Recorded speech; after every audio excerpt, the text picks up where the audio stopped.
What we do at Braveheart is help children through allegations of abuse. If something's called in or there's a suspicion of abuse, the law enforcement or DCFS worker will go to the house, and when we get the call for a need of a forensic interview for a child, we make it so that we can set it up on their terms, on their time. Working for the Princeton Police Department, often we have investigations that involve children, whether they're witnesses or victims of a crime. And the Braveheart Child Advocacy Center helps us with child-sensitive interviews, something that takes a specially trained person to do. We use Braveheart when there is a serious physical abuse or a sexual abuse case that is called into our hotline. The reports are called into the hotline, and then it is assigned to an investigator who contacts Braveheart and law enforcement in the state's attorney's office and lets them know that the report has been made. And then we reach out to the family and coordinate one interview for the child, so the child isn't interviewed by every single entity.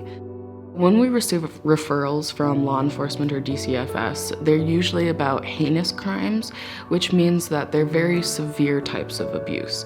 We've utilized them on several very sensitive cases where children have been the victims of sexual assaults or abuse. Perhaps they witnessed a crime. The specially trained staff over at Braveheart is able to conduct these interviews so as not to further traumatize the child as they're trying to elicit evidence from them of this crime. I'm actually a Braveheart kid. I had severe trauma and I had to get help, and Braveheart was there for me. And I don't know if I would be here today if Braveheart's services weren't available to the community. When I was going through that process, when I was younger, when I was a Braveheart kid, I felt safe and I felt supported in a way that it wasn't from my family, but it felt like a bigger family. And so when we get kids now in the center while I'm working for them, I can truly say that I try my hardest to make them feel like they're family. We wouldn't be able to adequately investigate many of the crimes against children that we have here in our community and throughout the Braveheart service area if it wasn't for what they do.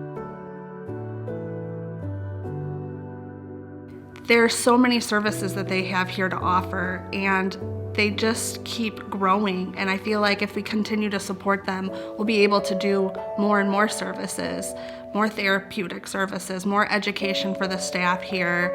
Now that they've bought the building, they're staying and they're going to be in this community, and I feel like we all need to support them.